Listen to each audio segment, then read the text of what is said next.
ਵਾਹਿਗੁਰੂ ਜੀ।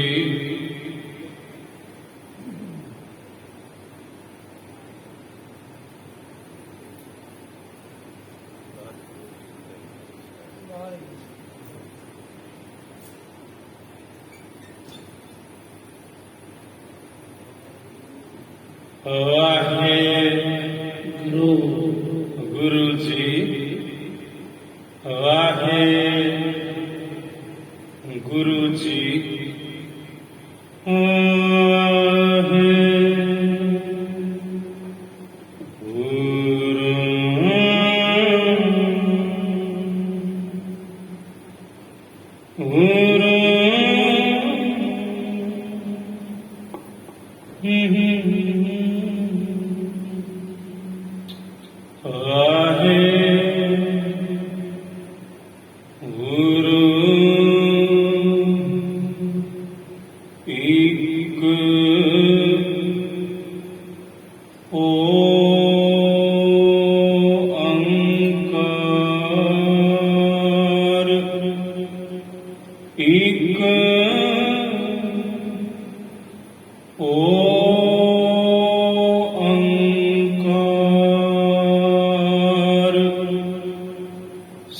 ਸਤਿਗੁਰ ਪ੍ਰਸਾਦ। ਸਤਿਗੁਰ ਪ੍ਰਸਾਦ।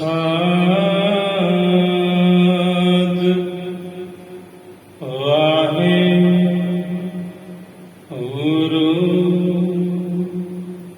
ਤਵੈ ਪ੍ਰਸਾਦ ਤਬ ਪ੍ਰਸਾਦ। ਵਾਹਿਗੁਰੂ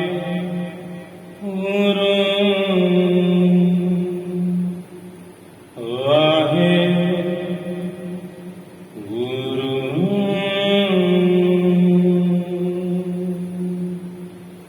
ਅੰਮ੍ਰਿਤ ਬਾਣੀ ਹਰ ਹਰ ਤੇਰੀ ਸੁਣ ਸੁਣ ਹੋਵ ਪਰਮ ਗਤ ਮੇਰੀ। ਅੰਮ੍ਰਿਤ ਬਾਣੀ ਹਰ ਹਰ ਤੇਰੀ ਸੁਣ ਸੁਣ ਹੋਵ ਪਰਮ ਗਤ ਮੇਰੀ। ਇਹ ਬਾਣੀ ਜੋ ਜੀਉ ਜਾਣੈ ਤਿਸ ਅੰਤਰ ਰਵੈ ਹਰ ਨਾਮਾ। ਇਹ ਬਾਣੀ ਜੋ ਜੀਉ ਜਾਣੈ ਤਿਸ ਅੰਤਰ ਰਵੈ ਹਰ ਨਾਮਾ। ਸੁਕਾਹੁ ਟਾਲ ਗੁਰ ਸੇਵੀਐ ਅਹਨਿਸ ਸਹਿਜ ਸੁਭਾਏ। ਦਰਸ਼ਨ ਪਰਸਿਐ ਗੁਰੂ ਕੈ ਜਨਮ ਮਰਨ ਦੁਖ ਜਾਏ। ਸਤਿਨਾਮ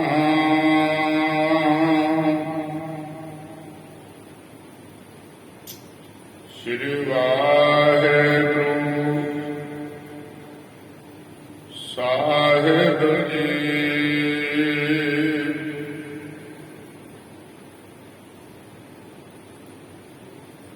ਜਾ ਕੈ ਸਿਮਰਨ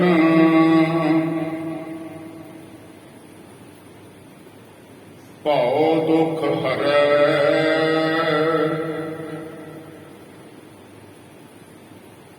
ਜਾ ਕੈ ਸਿਮਰਨ ਆਪਦਾ ਟਰੈ। ਜਾ ਕੈ ਸਿਮਰਨ ਭਉ ਦੁਖ ਹਰੈ, ਜਾ ਕੈ ਸਿਮਰਨ ਆਪਦਾ ਕਰੈ।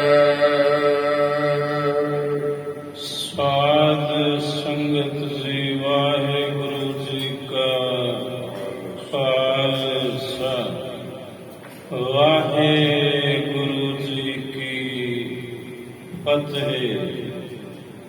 ਨਾਮ ਬਿਨਾ ਜੋ ਪਹਿਰੈ ਖਾਏ, ਜਿਉ ਕੂਕਰ ਜੂਠਨ ਮਹਿ ਪਾਏ।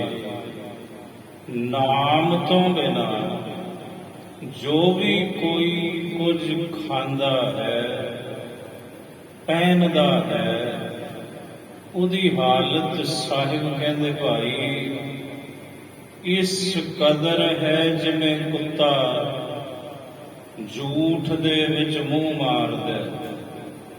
ਨਾਮ ਬਿਨਾ ਜੋ ਪਹਿਰੈ ਖਾਏ, ਜਿਉ ਕੂਕਰ ਝੂਠਨ ਮਹਿ ਪਾਏ। ਜਿਵੇਂ ਕੂਕਰ ਕਹੀਏ ਕੁੱਤਾ, ਝੂਠਨ ਕਹੀਏ ਝੂਠ, ਮਹਿ ਕਹੀਏ ਵਿੱਚ। ਜਿਵੇਂ ਕੁੱਤਾ ਝੂਠ ਵਿੱਚ ਮੂੰਹ ਮਾਰਦਾ, ਉਸ ਮਨੁੱਖ ਦੀ ਹਾਲਤ ਉਸ ਕੁੱਤੇ ਵਾਂਗ ਹੈ ਜਿਹੜਾ ਪ੍ਰਭੂ ਦੇ ਨਾਮ ਤੋਂ ਬਿਨਾਂ ਕੁਝ ਖਾਂਦਾ ਤੇ ਪਹਿਨਦਾ ਹੈ। ਝੂਠਨ ਦਾ ਦੂਸਰਾ ਅਰਥ ਹੁੰਦਾ ਰਸੋਈ। ਜਿਵੇਂ ਰਸੋਈ ਬੜੀ ਪਵਿੱਤਰ ਹੈ, ਉੱਥੇ ਭੋਜਨ ਤਿਆਰ ਹੁੰਦਾ ਹੈ, ਪਾਕਸ਼ਾਲ ਹੈ। ਰਸੋਈ ਨੂੰ ਪਾਕਸ਼ਾਲ ਵੀ ਕਿਹਾ ਜਾਂਦਾ ਹੈ ਔਰ ਝੂਠਨ ਵੀ ਕਿਹਾ ਜਾਂਦਾ ਹੈ। ਜਿਵੇਂ ਇੱਕ ਰਸੋਈ ਕਿਤਨੀ ਪਵਿੱਤਰ, ਜਿੱਥੋਂ ਸਾਰੇ ਪਰਿਵਾਰ ਦਾ ਭੋਜਨ ਤਿਆਰ ਹੁੰਦਾ ਹੈ, ਉਸ ਰਸੋਈ ਦੇ ਅੰਦਰ ਕੋਈ ਵੀ ਪਰਿਵਾਰ, ਕੋਈ ਵੀ ਸੁਆਣੀ ਕਦੇ ਗੰਦਗੀ ਨਹੀਂ ਪੈਣ ਦਿੰਦੀ। ਕਾਰਨ ਕਿਉਂਕਿ ਉੱਥੇ ਭੋਜਨ ਤਿਆਰ ਹੋਣਾ ਹੈ, ਅੰਨ ਦੇਵਤਾ ਹੈ। ਸੋ ਜਿੱਥੋਂ ਅੰਨ ਦੇਵਤੇ ਨੇ ਤਿਆਰ ਹੋਣਾ ਹੈ, ਉਸ ਪਾਕਸ਼ਾਲ, ਉਸ ਝੂਠਨ, ਉਸ ਰਸੋਈ ਦੇ ਵਿੱਚ ਸਫਾਈ ਦਾ ਹੋਣਾ ਤੇ ਜ਼ਰੂਰੀ ਹੈ। ਰਸੋਈ ਵਿੱਚ ਆਪਾਂ ਕੋਈ ਵੀ ਚੀਜ਼ ਐਸੀ ਨਹੀਂ ਰੱਖਦੇ ਜਿਹੜੀ ਬਦਬੂ ਮਾਰਦੀ ਹੋਵੇ, ਫੌਰਨ ਨੂੰ ਬਾਹਰ ਕੱਢਾਂਗੇ। ਸਤਿਗੁਰੂ ਕਹਿੰਦੇ ਭਾਈ ਜਿਹੜੇ ਨਾਮ ਤੋਂ ਬਿਨਾਂ ਖਾਂਦੇ ਤੇ ਪਹਿਨਦੇ ਨੇ, ਉਹਨਾਂ ਦੀ ਫਿਰ ਹਾਲਤ ਇੰਝ ਹੈ ਜਿਵੇਂ ਰਸੋਈ ਦੇ ਵਿੱਚ ਕੋਈ ਕੁੱਤਾ ਮਾਰ ਕੇ ਸੁੱਟ ਦਵੇ, ਤੇ ਫਿਰ ਉੱਥੋਂ ਕੀ ਹੋਏਗਾ? ਬਦਬੂ ਆਏਗੀ। ਇਸੇ ਤਰ੍ਹਾਂ ਸਿਮਰਨ ਤੋਂ ਬਿਨਾਂ, ਬਿਨ ਸਿਮਰਨ, ਸਿਮਰਨ ਤੋਂ ਬਿਨਾਂ ਤਾਕੈ ਆਵਤ ਦੁਰਗੰਧ। ਬਿਨਾਂ ਸਿਮਰਨ ਤੋਂ ਮਨੁੱਖ ਦੇ ਅੰਦਰੋਂ ਦੁਰਗੰਧੀ ਹੀ ਦੁਰਗੰਧੀ ਨਿਕਲਦੀ ਹੈ, ਸੁਗੰਧੀ ਨਹੀਂ। ਸਾਹਿਬ ਜੀ ਦਾ ਪਾਵਨ ਫਰਮਾਨ, ਦੁਲੱਭ ਦੇਹ ਪਾਈ ਵਡ ਭਾਗੀ। ਦੁਲੱਭ ਕਹੀਏ ਦੁਰਲੱਭ, ਜਿਹੜੀ ਨਾ ਰੁਪਈਆਂ ਨਾਲ ਮਿਲੇ, ਨਾ ਕਿਸੇ ਦੀ ਸਿਫਾਰਿਸ਼ ਨਾਲ ਮਿਲੇ, ਕੇਵਲ ਤੇ ਕੇਵਲ ਉਹਦੀ ਬਖਸ਼ਿਸ਼ ਨਾਲ ਮਿਲੇ, ਉਹਨੂੰ ਕਹਿੰਦੇ ਨੇ ਦੁਰਲੱਭ ਵਸਤੂ। ਜਿਹੜੀ ਦੇਹੀ ਹੈ, ਸਰੀਰ ਹੈ, ਜੋ ਸਾਨੂੰ ਤੁਹਾਨੂੰ ਪ੍ਰਾਪਤ ਹੈ, ਇਹ ਦੁਰਲੱਭ ਹੈ, ਕਿਉਂਕਿ ਇਹ ਪ੍ਰਭੂ ਦੀ ਕਿਰਪਾ ਸਦਕਾ ਸਾਨੂੰ ਤੁਹਾਨੂੰ ਪ੍ਰਾਪਤ ਹੋਈ ਹੈ। ਤੇ ਜਿਸ ਨੂੰ ਮਨੁੱਖਾਂ ਦੇ ਹੀ ਪ੍ਰਾਪਤ ਹੈ, ਸਮਝੋ ਦੇ ਵੱਡੇ ਭਾਗ ਨੇ। ਵੱਡਿਆਂ ਭਾਗਾਂ ਦੀ ਨਿਸ਼ਾਨੀ ਕਿ 84 ਲੱਖ ਜਿਹੜੀ ਜੂਨ ਹੈ ਉਹਦਾ ਜਿਹੜਾ ਸਿਖਰ ਦਾ ਡੰਡਾ ਹੈ ਉਹ ਹੈ ਮਨੁੱਖੀ ਜਾਮਾ, ਮਨੁੱਖਾ ਸਰੀਰ, ਤੇ ਬਾਕੀ ਜੂਨਾਂ ਦਾ ਇਹ ਸਰਦਾਰ ਹੈ ਮਨੁੱਖ। ਇਸ ਲਈ ਐਡੀ ਜਿਹੜੀ ਦੁਰਲਭ ਵਸਤੂ ਹੈ ਉਹ ਪ੍ਰਾਪਤ ਕਿਹਨੂੰ ਹੋਏਗੀ? ਜਿਹਦੀ ਮਾੜੀ ਕਿਸਮਤ ਹੋਏਗੀ ਉਹਨੂੰ। ਸਤਿਗੁਰੂ ਕਹਿੰਦੇ ਨਹੀਂ ਭਾਈ, ਵੱਡ ਭਾਗੀ, ਵੱਡਿਆਂ ਭਾਗਾਂ ਵਾਲੇ ਹਨ ਜਿਹੜੇ ਦੁਰਲਭ ਦੇਹ ਪਾਈ, ਵੱਡ ਭਾਗੀ ਦੁਰਲਭ ਦੇਹੀ ਮਨੁੱਖੀ ਸਰੀਰ ਵੱਡੇ ਭਾਗਾਂ ਦੀ ਬਦੌਲਤ ਵੱਡ ਭਾਗੀਆਂ ਨੂੰ ਪ੍ਰਾਪਤ ਹੋਇਆ। ਹੁਣ ਸਤਿਗੁਰੂ ਕਹਿੰਦੇ ਐਡੀ ਦੁਰਲਭ ਵਸਤੂ ਪ੍ਰਾਪਤ ਕਰਕੇ ਜਿਸ ਨੇ ਇਹ ਵਸਤੂ ਦਿੱਤੀ ਮਨੁੱਖੀ ਜਾਮਾ, ਜੇ ਬੰਦਾ ਉਹਦਾ ਸ਼ੁਕਰਗੁਜ਼ਾਰ ਨਾ ਹੋਵੇ ਔਰ ਉਹਨੂੰ ਕੀ ਕਿਹਾ ਜਾਂਦਾ ਹੈ? ਨਾ ਸ਼ੁਕਰਾ, ਅਹਿਸਾਨ ਫਰਾਮੋਸ਼, ਅਕਿਰਤ ਕਾਣ। ਦੁਰਲਭ ਦੇਹ ਪਾਈ ਵੱਡ ਭਾਗੀ, ਨਾਮ ਨਾ ਜਪੈ ਤੇ ਆਤਮਘਾਤੀ। ਆਤਮਘਾਤੀ ਕਹਿੰਦੇ ਨੇ ਜੋ ਆਪਣੀ ਆਤਮਾ ਦਾ ਘਾਤ ਕਰੇ। ਆਤਮਘਾਤੀ ਹੈ ਜਗਤ ਕਾ ਸਾਈ। ਫਿਰ ਉਹ ਮਨੁੱਖ ਨਹੀਂ, ਉਹ ਤੇ ਇੱਕ ਸਾਈ ਹੈ ਜਿਹੜਾ ਆਪਣੀ ਆਤਮਾ ਦਾ ਘਾਤ ਕਰੇ, ਆਤਮ ਹੱਤਿਆ ਕਰੇ। ਸਤਿਗੁਰੂ ਕਹਿੰਦੇ ਭਾਈ ਦੁਰਲਭ ਦੇਹ ਪਾਈ ਵੱਡ ਭਾਗੀ, ਨਾਮ ਨਾ ਜਪੈ ਤੇ ਆਤਮ ਘਾਤੀ। ਮਰਨਾ ਜਾਹੀ ਜਿਨ੍ਹਾਂ ਬਿਸਰਤ ਰਾਮ। ਉਹ ਮਰ ਕਿਉਂ ਨਹੀਂ ਜਾਂਦੇ? ਜਿਨ੍ਹਾਂ ਨੂੰ ਰਾਮ ਵਿਸਰਦਾ ਹੈ, ਪਰਮਾਤਮਾ ਵਿਸਰਦਾ ਹੈ, ਪ੍ਰਭੂ ਜਿਨ੍ਹਾਂ ਨੂੰ ਭੁੱਲਦਾ ਹੈ ਭਾਈ, ਇਸ ਦੁਰਲਭ ਦੇਹੀ ਨੂੰ ਪ੍ਰਾਪਤ ਕਰਕੇ ਇਸ ਦੇਹੀ ਨੂੰ ਦੇਣ ਵਾਲਾ ਦਾਤਾ ਜਿਨ੍ਹਾਂ ਨੂੰ ਭੁੱਲ ਜਾਂਦੇ, ਫਿਰ ਉਹ ਮਰ ਕਿਉਂ ਨਹੀਂ ਜਾਂਦੇ? ਮਰਨਾ ਜਾਹੀ ਜਿਨ੍ਹਾਂ ਬਿਸਰਤ ਰਾਮ, ਨਾਮ ਵਿਹੂਨ ਜੀਵਨ ਕੌਣ ਕਾਮ। ਸਤਿਗੁਰੂ ਕਹਿੰਦੇ ਨਾਮ ਤੋਂ ਵਿਹੂਣਾ ਜਿਹੜਾ ਜਿਉਣਾ ਹੈ, ਜਿਹੜਾ ਜੀਵਨ ਹੈ, ਉਹ ਕਿਸ ਅਰਥ, ਉਹ ਕਿਸ ਕੰਮ? ਨਾਮ ਵਿਹੂਨ ਜੀਵਨ ਕੌਣ ਕਾਮ। ਖਾਤ ਪੀਤ ਖੇਲਤ ਹਸਤ ਵਿਸਥਾਰ। ਸਤਿਗੁਰੂ ਕਹਿੰਦੇ ਖਾਂਦਾ ਵੀ ਹੈ, ਪੀਂਦਾ ਵੀ ਹੈ, ਹੱਸਦਾ ਵੀ ਹੈ, ਤੇ ਆਪਣੇ ਪਰਿਵਾਰ ਦਾ ਤੇ ਕਾਰੋਬਾਰ ਦਾ ਵਾਧਾ ਵੀ ਕਰਦਾ ਹੈ ਮਨੁੱਖ। ਪਰ ਕੀ ਨਹੀਂ ਕਰਦਾ? ਜਿਸ ਨੇ ਪਰਿਵਾਰ ਦਿੱਤਾ, ਜਿਸ ਨੇ ਵਪਾਰ ਦਿੱਤਾ, ਜਿਸ ਨੇ ਦੁਨੀਆ ਵਿਖਾਈ, ਸਰੀਰ ਦਿੱਤਾ, ਉਹਨੂੰ ਭੁੱਲੀ ਬੈਠਾ ਹੈ। ਖਾਤ ਪੀਤ ਖੇਲਤ, ਖੇਡਦਾ ਵੀ ਹੈ, ਪੀਂਦਾ ਵੀ ਹੈ, ਖਾਂਦਾ ਵੀ ਹੈ, ਹਸਤ ਹੱਸਦਾ ਵੀ ਹੈ, ਵਿਸਥਾਰ ਫੈਲਾਓ ਵੀ ਕਰਦਾ ਹੈ ਪਰਿਵਾਰ ਦਾ, ਆਪਣੇ ਧੰਦੇ ਦਾ। ਖਾਤ ਪੀਤ ਖੇਲਤ ਹਸਤ ਵਿਸਥਾਰ, ਕਵਨ ਅਰਥ ਮਿਰਤਕ ਸਿੰਗਾਰ। ਗੁਰੂ ਅਰਜਨ ਦੇਵ ਸਾਹਿਬ ਕਹਿੰਦੇ ਭਾਈ ਇਹ ਕਿਸ ਅਰਥ? ਇਹ ਤੇ ਮੁਰਦੇ ਦਾ ਸ਼ਿੰਗਾਰ ਹੈ। ਉਹ ਮਨੁੱਖ ਜਿਉਂਦਾ ਨਹੀਂ, ਉਹ ਮੁਰਦਾ ਹੈ ਜਿਹੜਾ ਪ੍ਰਭੂ ਨੂੰ ਭੁਲਾਈ ਬੈਠਾ ਹੈ। ਤੇ ਫਿਰ ਉਹਦਾ ਖਾਣਾ, ਉਹਦਾ ਪੀਣਾ, ਉਹਦਾ ਖੇਡਣਾ, ਉਹਦਾ ਹੱਸਣਾ, ਉਹਦਾ ਵਿਸਥਾਰ ਕਰਨਾ ਆਪਣੇ ਧੰਦੇ ਤੇ ਪਰਿਵਾਰ ਦਾ ਇੱਕ ਮੁਰਦੇ ਦੇ ਸ਼ਿੰਗਾਰ ਤੁਲ ਹੈ। ਇਸ ਤੋਂ ਵੱਧ ਕੇ ਕੁਝ ਨਹੀਂ। ਸਾਹਿਬ ਕਹਿੰਦੇ ਖਾਤ ਪੀਤ ਖੇਲਤ ਹਸ ਵਿਸਤਾਰ ਕਵਨ ਅਰਥ ਮਿਰਤਕ ਸਿੰਗਾਰ।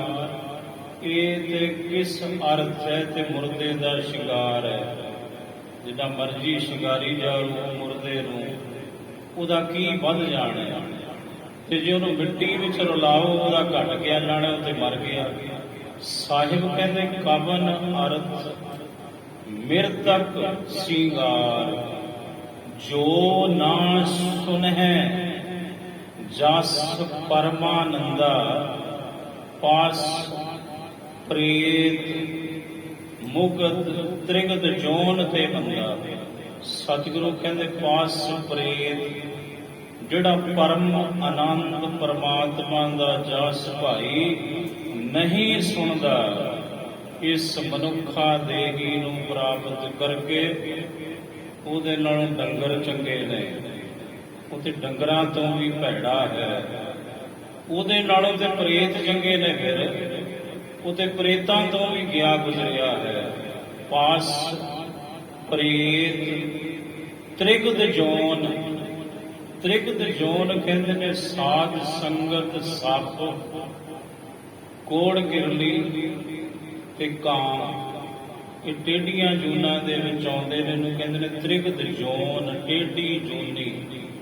ਮਹਾਰਾਜ ਕਹਿੰਦੇ ਫਿਰ ਉਹ ਪਸ਼ੂਆਂ ਪੰਛੀਆਂ ਔਰ ਸੱਪ ਕਾਂ ਕੋੜ ਕਿਰਲੀ ਤੋਂ ਵੀ ਮੰਦਾ ਹੈ ਮਨੁੱਖ, ਜਿਹੜਾ ਪ੍ਰਭੂ ਦਾ ਸਿਮਰਨ ਨਹੀਂ ਕਰਦਾ। ਪਾਸ ਪ੍ਰੇਤ ਮੁਗਧ ਤ੍ਰਿਗਦ ਜੋਨ ਤੇ ਮੰਦਾ, ਫਿਰ ਉਹ ਮੂਰਖ ਟੇਢੀਆਂ ਜੂਨਾਂ ਤੋਂ ਵੀ ਭਾਈ ਮੰਦਾ ਹੈ, ਭੈੜਾ ਹੈ। ਸਾਹਿਬ ਕਹਿੰਦੇ ਪਸ਼ੂ ਮਿਲ ਹੈ ਚੰਗਿਆਈਆਂ, ਪਸ਼ੂਆਂ ਨੂੰ ਚੰਗਿਆਈਆਂ ਮਿਲਦੀਆਂ ਭਾਈ। ਖੁਰਲੀਆਂ ਤੇ ਖੜਦੇ ਨੇ, ਚਾਰਾ ਚਰਦੇ ਨੇ, ਤੇ ਅੰਮ੍ਰਿਤ ਸਮਾਨ ਦੁੱਧ ਦਿੰਦੇ ਨੇ ਦੁਨੀਆ ਨੂੰ। ਮਹਾਰਾਜ ਕਹਿੰਦੇ ਪਸ਼ੂ ਮਿਲ ਹੈ ਚੰਗਿਆਈਆਂ, ਖੜ ਖਾਵੈ ਅੰਮ੍ਰਿਤ ਦੇਹ, ਖੜ ਖਾਵੈ। ਉਹ ਖੁਰਲੀ ਤੇ ਖਲੋ ਕੇ ਭਾਈ ਆਪਣਾ ਭੋਜਨ ਖਾਂਦੇ ਨੇ, ਉਗਾਲੀ ਕਰਦੀਆਂ ਨੇ ਮੱਝਾਂ ਤੇ ਗਾਈਆਂ, ਤੇ ਦਿੰਦੀਆਂ ਕੀ ਨੇ? ਅੰਮ੍ਰਿਤ, ਦੁੱਧ ਰੂਪੀ ਅੰਮ੍ਰਿਤ ਦਿੰਦੀਆਂ ਨੇ। ਖੜ ਖਾਵੈ ਅੰਮ੍ਰਿਤ ਦੇਹ, ਨਾਮ ਵਿਹੂਣੇ ਆਦਮੀ, ਤ੍ਰਿਗ ਜੀਵਨ ਕਰਮ ਕਰੇ।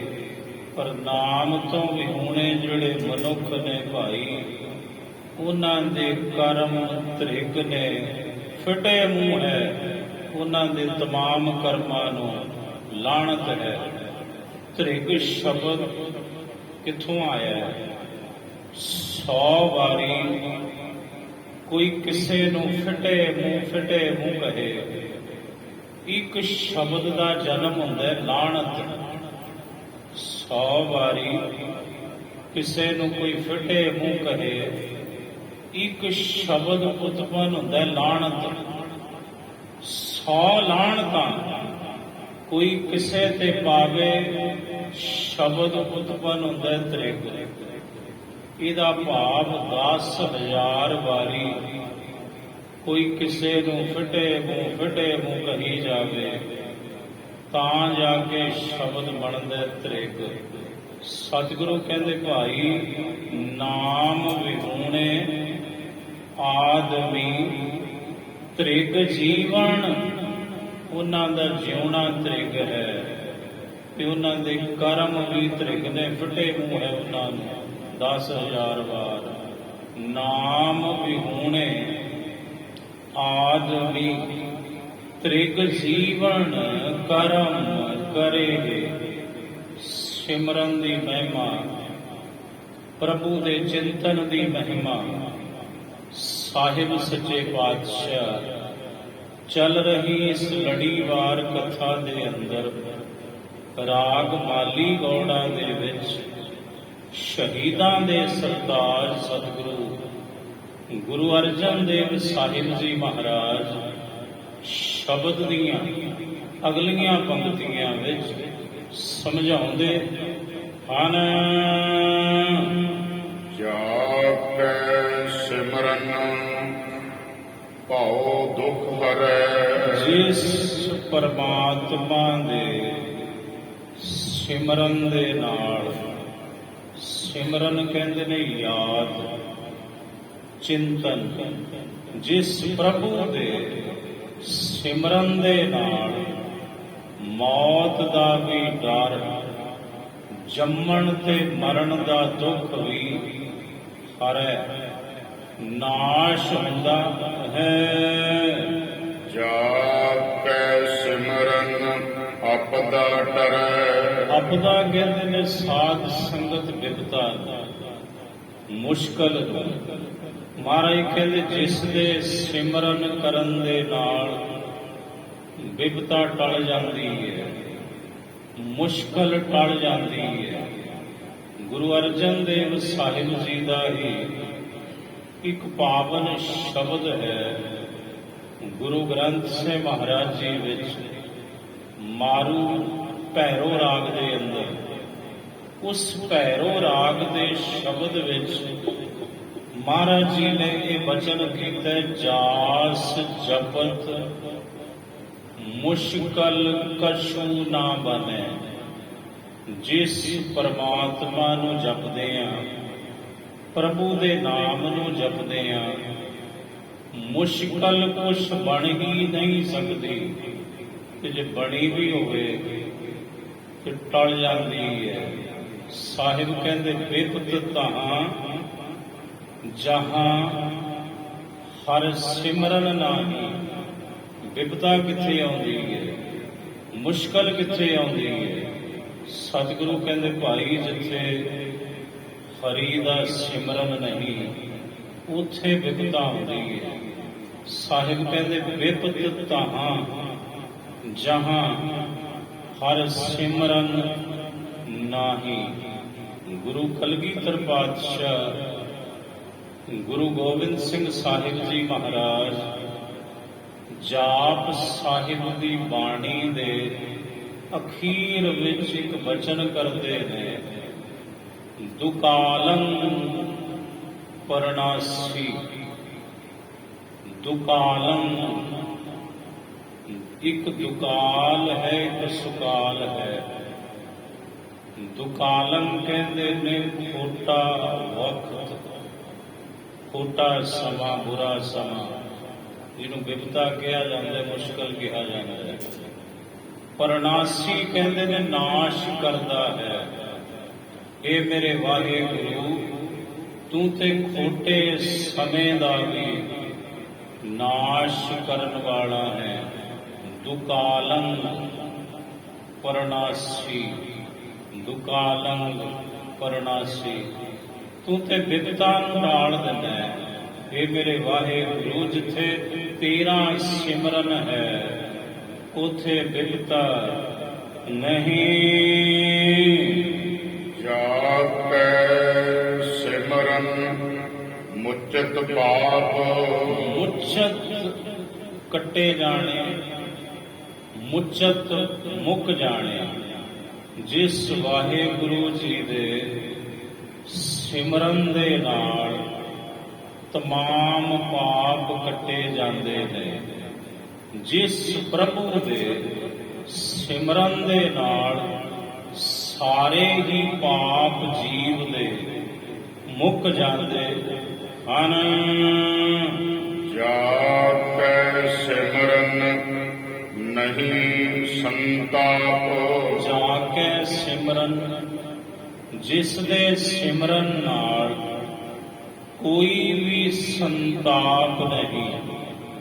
ਸੰਤਾਪ ਦਾ ਅਰਥ ਸੱਸੇ ਉੱਪਰ ਟਿੱਪੀ ਸੰਗ, ਇਹਦਾ ਅਰਥ ਹੁੰਦਾ ਭਲੀ ਪ੍ਰਕਾਰ। ਤਾਪ ਕਹੀਏ ਤਪਾਉਣਾ, ਭਲੀ ਪ੍ਰਕਾਰ ਜਿਹੜੇ ਸਾਡੇ ਤੁਹਾਡੇ ਤਨ ਤੇ ਮਨ ਨੂੰ ਤਪਾਉਂਦੇ ਨੇ, ਉਹਨਾਂ ਨੂੰ ਸੰਤਾਪ ਕਿਹਾ ਜਾਂਦਾ ਹੈ।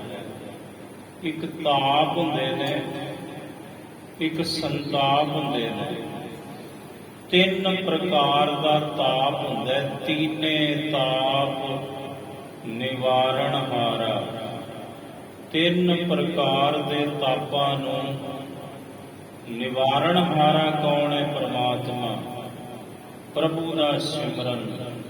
ਆਦਿ, ਵਿਆਧੀ ਤੇ ਉਪਾਧੀ, ਇਹ ਤਿੰਨ ਤਾਪ ਨੇ। ਇੱਕ ਸੰਤਾਪ ਹੁੰਦੇ ਨੇ। ਭਲੀ ਪ੍ਰਕਾਰ ਇਹ ਸਾਨੂੰ ਤੁਹਾਨੂੰ ਤਪਾਉਂਦੇ ਰਹਿੰਦੇ ਨੇ, ਤਨ ਨੂੰ ਵੀ ਤੇ ਮਨ ਨੂੰ ਵੀ।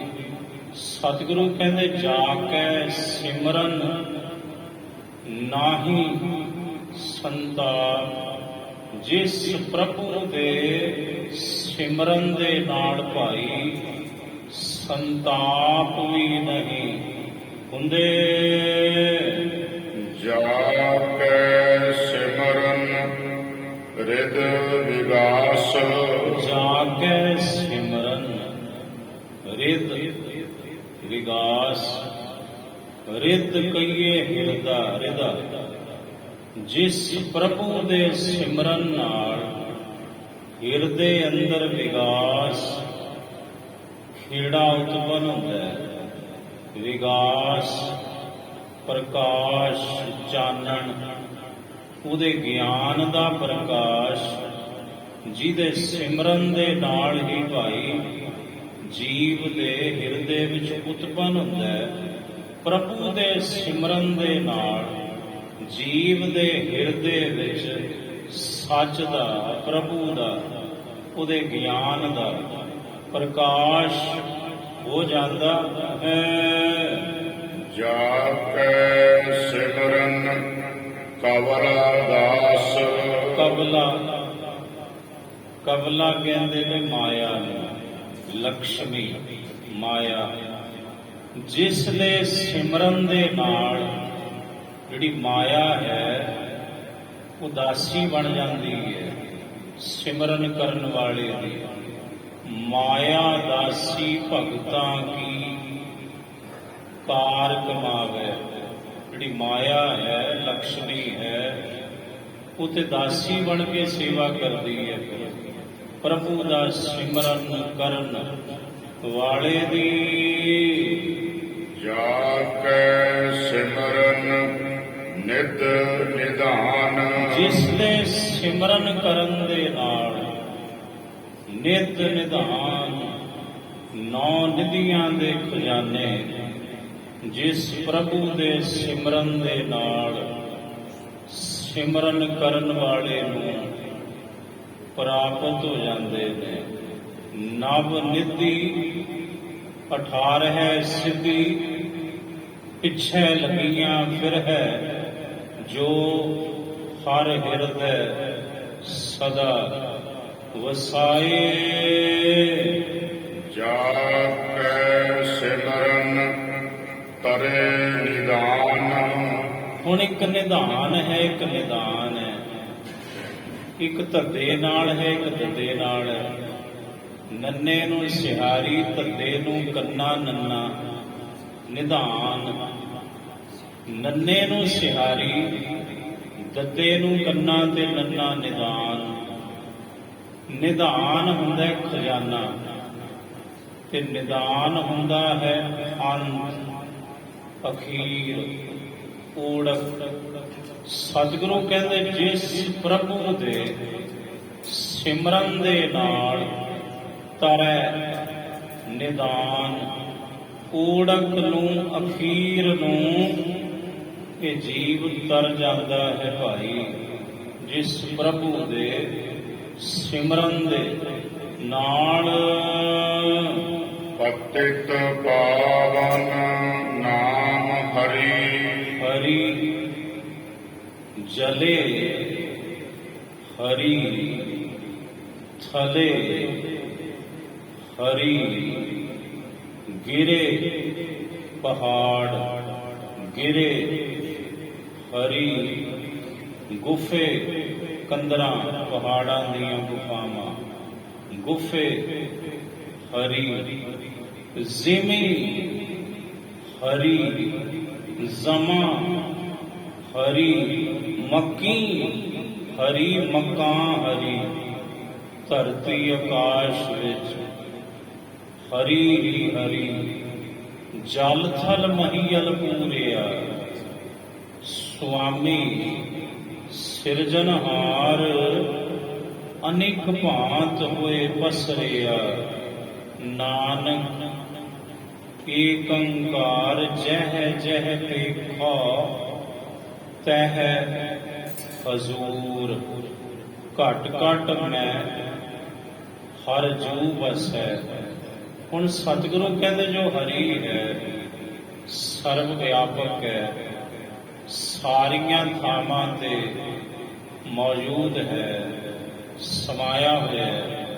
ਉਹਦਾ ਨਾਮ ਪਤਾ ਕੀ ਹੈ? ਉਸ ਹਰੀ ਦਾ ਨਾਮ ਹੈ ਪਤਿਤ ਪਾਵਨ ਨਾਮ ਹਰੀ। ਹਰੀ ਦਾ ਨਾਮ ਪਤਿਤ ਤੋਂ ਪਤਿਤ ਵਿਅਕਤੀ ਨੂੰ, ਇਖਲਾਕ ਤੋਂ ਗਿਰੇ ਵਿਅਕਤੀ ਨੂੰ ਪਵਿੱਤਰ ਬਣਾ ਕੇ ਰੱਖ ਦਿੰਦਾ ਹੈ। ਇੱਕ ਵੇਸ਼ਵਾ ਨੂੰ ਦੇਵੀ ਬਣਾ ਦਿੰਦਾ ਹੈ ਪ੍ਰਭੂ ਦਾ ਨਾਮ। ਇੱਕ ਚੋਰ ਨੂੰ ਸੰਤ ਬਣਾ ਕੇ ਰੱਖ ਦਿੰਦਾ ਹੈ ਪ੍ਰਭੂ ਦਾ ਨਾਮ। ਇਸ ਲਈ ਪਤਿਤ ਪਾਵਨ ਨਾਮ ਹਰੀ। ਭਗਤ ਉਧਾਰ ਕਰੀ। ਕੋਟ ਭਗਤ ਇੱਕ ਨਹੀਂ, ਕਰੋੜਾਂ ਹੀ ਭਗਤਾਂ ਦਾ ਹਰੀ ਦਾ ਨਾਮ ਪ੍ਰਭੂ ਦਾ ਸਿਮਰਨ ਉਧਾਰ ਕਰਦਾ ਹੈ, ਪਾਰ ਉਤਾਰਾ ਕਰਦਾ ਹੈ। ਹਰ ਦਾਸ ਦਾਸਾ ਦੀਨ ਸਰਨ। ਇਹ ਮੇਰੇ ਵਾਹਿਗੁਰੂ, ਇਹ ਹਰੀ ਜੀ ਜਿਹੜੇ ਤੇਰੇ ਦਾਸ ਨੇ, ਉਹਨਾਂ ਦੇ ਵੀ ਜਿਹੜੇ ਅੱਗੋਂ ਦਾਸ ਹਨ। ਮੈਂ ਗਰੀਬ, ਤੇਰੇ ਦਾਸਾਂ ਦੇ ਵੀ ਜਿਹੜੇ ਦਾਸ ਨੇ, ਉਹਨਾਂ ਦੀ ਸ਼ਰਨ ਵਿੱਚ ਹਾਂ ਜੀ। ਨਾਨਕ ਮਾਥਾ ਸੰਤ ਚਰਨ। ਮੈਂ ਨਾਨਕ ਦਾ ਮੱਥਾ। ਇਹ ਮੇਰੇ ਵਾਹਿਗੁਰੂ, ਮੇਰੇ ਹਰੀ ਜੀ ਜਿਹੜੇ ਤੁਹਾਡੇ ਸੰਤ ਨੇ, ਗੁਰਮੁਖ ਨੇ, ਸਤਿਗੁਰੂ ਨੇ, ਮੈਂ ਨਾਨਕ ਦਾ ਮਸਤਕ ਉਹਨਾਂ ਸੰਤ ਜਨਾਂ ਦੇ ਚਰਨਾਂ ਦੇ ਉੱਪਰ ਹੈ ਜੀ। ਮਾਲੀ ਗੌੜਾ ਮਹੱਲਾ ਪੰਜਵਾ। ਮਾਲੀ ਗੌੜਾ ਰਾਗ। ਧੰਨ ਸ੍ਰੀ ਗੁਰੂ ਅਰਜਨ ਦੇਵ ਸਾਹਿਬ ਜੀ ਮਹਾਰਾਜ ਫਰਮਾਨ ਕਰਦੇ ਹਨ। ਐਸੋ ਸਹਾਈ ਹਰ ਕੋ ਨਾਮ। ਸਤਿਗੁਰੂ ਕਹਿੰਦੇ ਭਾਈ, ਹਰੀ ਦਾ ਨਾਮ ਇਹੋ ਜਿਹਾ ਸਹਾਈ ਹੁੰਦਾ ਹੈ ਇਸ ਜੀਵ ਦਾ। ਸਾਧ ਸੰਗਤ ਭਜ ਪੂਰਨ ਕਾਮ। ਸਾਧ ਸੰਗਤ ਵਿੱਚ ਮਿਲ ਕੇ ਉਸ ਹਰੀ ਦੇ ਨਾਮ ਨੂੰ ਭੱਲਣਾ ਕਰ, ਜਪਣਾ ਕਰ। ਵਾਹੇ ਗੁਰੂ ਵਾਹੇ ਗੁਰੂ ਵਾਹੇ ਗੁਰੂ ਵਾਹੇ ਗੁਰੂ ਵਾਹੇ ਗੁਰੂ ਵਾਹੇ ਗੁਰੂ ਵਾਹੇ ਗੁਰੂ ਵਾਹੇ ਗੁਰੂ ਵਾਹੇ ਗੁਰੂ ਵਾਹੇ ਗੁਰੂ ਵਾਹੇ ਗੁਰੂ ਵਾਹੇ ਗੁਰੂ ਵਾਹੇ ਗੁਰੂ ਵਾਹੇ ਗੁਰੂ ਵਾਹੇ ਗੁਰੂ ਵਾਹੇ ਗੁਰੂ ਵਾਹੇ ਗੁਰੂ ਵਾਹੇ ਗੁਰੂ ਵਾਹੇ ਗੁਰੂ ਵਾਹਿਗੁਰੂ ਵਾਹਿਗੁਰੂ ਵਾਹਿਗੁਰੂ ਵਾਹਿਗੁਰੂ ਵਾਹਿਗੁਰੂ ਵਾਹਿਗੁਰੂ ਵਾਹਿਗੁਰੂ ਵਾਹਿਗੁਰੂ ਵਾਹਿਗੁਰੂ ਵਾਹਿਗੁਰੂ ਵਾਹਿਗੁਰੂ ਵਾਹਿਗੁਰੂ ਵਾਹਿਗੁਰੂ ਵਾਹਿਗੁਰੂ ਵਾਹਿਗੁਰੂ ਵਾਹਿਗੁਰੂ ਵਾਹਿਗੁਰੂ ਵਾਹਿਗੁਰੂ ਵਾਹਿਗੁਰੂ ਪੂਰਨ ਕਾਮ ਤੇਰੇ ਸਾਰੇ ਕਾਰਜ ਪੂਰਨ ਹੋਵਣਗੇ ਜੇਕਰ ਤੂੰ ਸਾਧ ਸੰਗਤ ਵਿੱਚ ਮਿਲ ਕੇ ਉਸ ਹਰੀ ਪ੍ਰਭੂ ਦੇ ਨਾਮ ਨੂੰ ਭਜਣਾ ਕਰੇਗਾ। ਰਹਾਉ ਵਿਸ਼ਰਾਮ ਦੇ ਕੇ ਸਤਿਗੁਰੂ ਜੀ ਅੱਗੋਂ ਸਮਝਾਉਂਦੇ ਹਨ। ਊਡਤ ਕਉ ਜੈਸੇ ਬੇੜੀ ਮਿਲਤ। ਹੁਣ ਪ੍ਰਮਾਣ ਦਿੰਦੇ ਨੇ ਸਤਿਗੁਰੂ ਕਿ ਪ੍ਰਭੂ ਦਾ ਨਾਮ ਪੰਗਤੀ ਹੈ ਐਸੋ ਸਹਾਈ ਹਰ ਕੋ ਨਾਮ। ਇਹੋ ਜਿਹਾ ਸਹਾਈ ਹੁੰਦਾ ਹੈ, ਮਦਦਗਾਰ ਹੁੰਦਾ ਹੈ ਹਰੀ ਪਰਮਾਤਮਾ ਦਾ ਨਾਮ। ਹੁਣ ਪ੍ਰਮਾਣਾਂ ਦੀ ਝੜੀ ਲਾ ਰਹੇ ਨੇ ਗੁਰੂ ਅਰਜਨ ਦੇਵ ਸਾਹਿਬ ਜੀ। ਸਾਹਿਬ ਕਹਿੰਦੇ ਜਿਵੇਂ ਇੱਕ ਬੰਦਾ ਡੁੱਬਦਾ ਹੋਵੇ ਤੇ ਉਹਨੂੰ ਬੇੜੀ ਮਿਲ ਜਾਵੇ ਨਾ, ਬੇੜੀ ਸਹਾਈ ਹੁੰਦੀ ਹੈ ਫਿਰ ਉਹਦੀ ਬੇੜੀ ਉਹਦੇ ਲਈ, ਕਿਉਂਕਿ ਉਹ ਤੇ ਡੁੱਬਦਾ ਹੈ। ਜਿਵੇਂ ਇੱਕ ਡੁੱਬਦੇ ਬੰਦੇ ਨੂੰ ਬੇੜੀ ਸਹਾਈ ਹੁੰਦੀ ਹੈ ਜਿਹੜੀ ਉਹਨੂੰ ਮਰਨ ਤੋਂ ਬਚਾਉਂਦੀ ਹੈ, ਡੁੱਬਣ ਤੋਂ ਬਚਾਉਂਦੀ ਹੈ। ਊਜਤ ਦੀਪਕ ਮਿਲਤ ਤਿਲਤ। ਅਗਲਾ ਪ੍ਰਮਾਣ ਸੁਣੋ। ਬੂਝਤ ਦੀਪਕ, ਜਿਵੇਂ ਇੱਕ ਦੀਵਾ ਬਲ ਰਿਹਾ ਹੋਵੇ ਤੇ ਉਹਦਾ ਤੇਲ ਮੁੱਕ ਜਵੇ ਫਿਰ ਦੀਵਾ ਫਿਰ ਬਲੂ, ਉਹ ਤੇ ਬੁਝੂਗਾ। ਸਤਿਗੁਰੂ ਕਹਿੰਦੇ ਜਿਵੇਂ ਬੁਝਦੇ ਦੀਵੇ ਨੂੰ ਅਚਾਨਕ ਤੇਲ ਮਿਲ ਜਾਵੇ, ਤੇਲ। ਹੁਣ ਬੁਝਦਾ ਹੋਇਆ ਦੀਪਕ ਹੈ, ਤੇਲ ਦਾ ਮਿਲਣਾ ਉਹਦੇ ਲਈ ਸਹਾਈ ਹੁੰਦਾ ਹੈ, ਉਹ ਬੁਝਣੋਂ ਹਟਦਾ ਹੈ ਕਿਉਂਕਿ ਉਹਦੇ ਵਿੱਚ ਤੇਲ ਪੈ ਗਿਆ ਹੋਵੇ। ਸਤਿਗੁਰੂ ਕਹਿੰਦੇ ਜਿਵੇਂ ਇੱਕ ਬੁਝਦੇ ਹੋਏ ਦੀਵੇ ਨੂੰ ਤੇਲ ਸਹਾਈ ਹੁੰਦਾ ਹੈ। ਜਲਤ ਅਗਨੀ ਮਿਲਤ ਨੀਰ।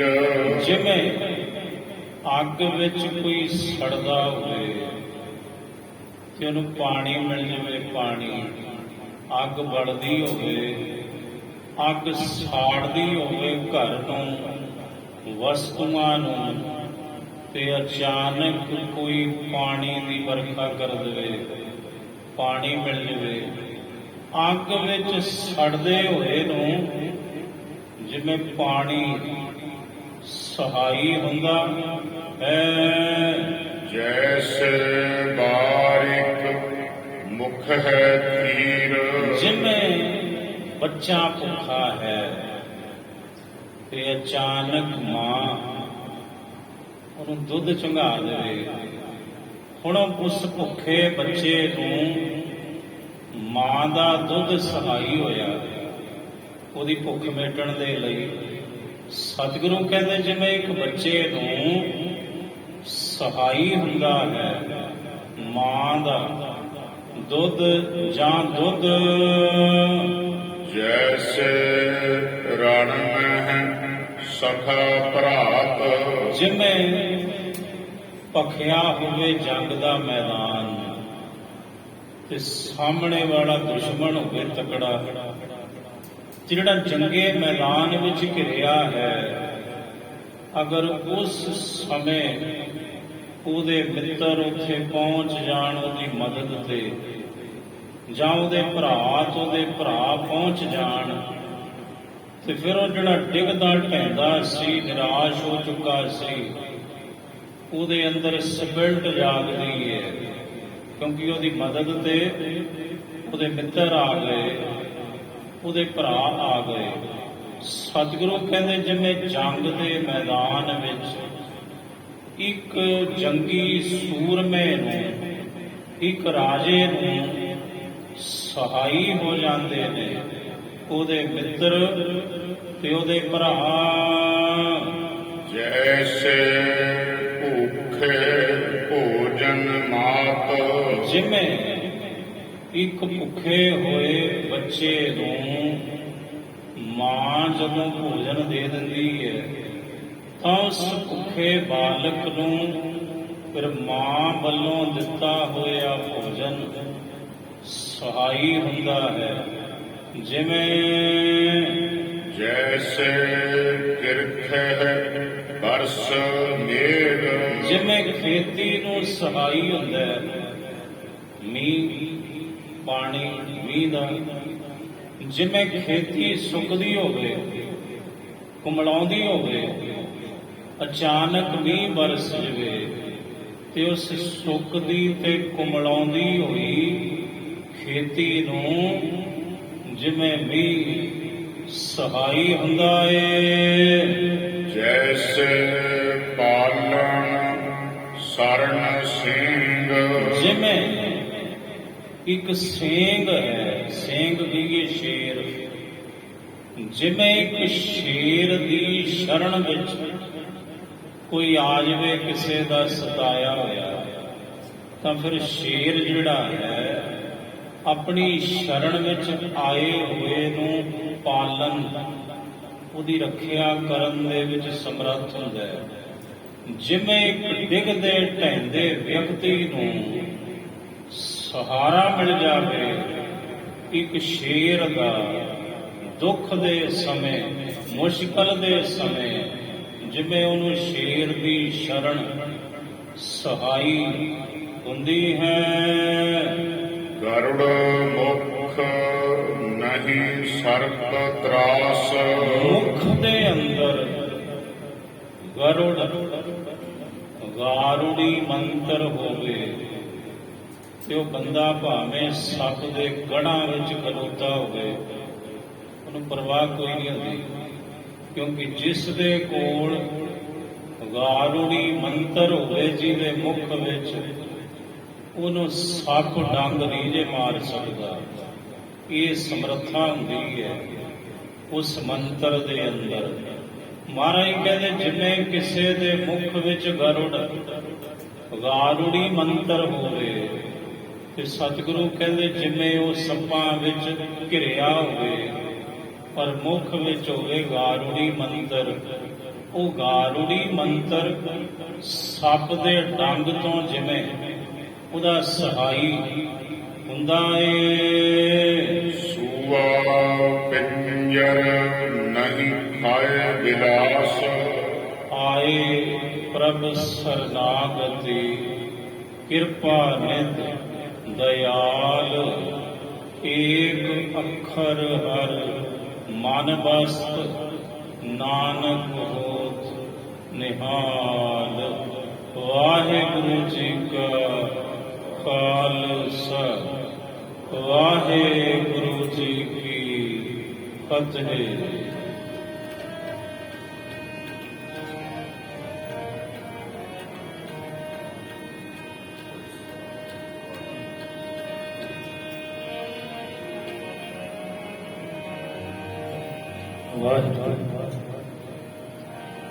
ਵਾਹਿਗੁਰੂ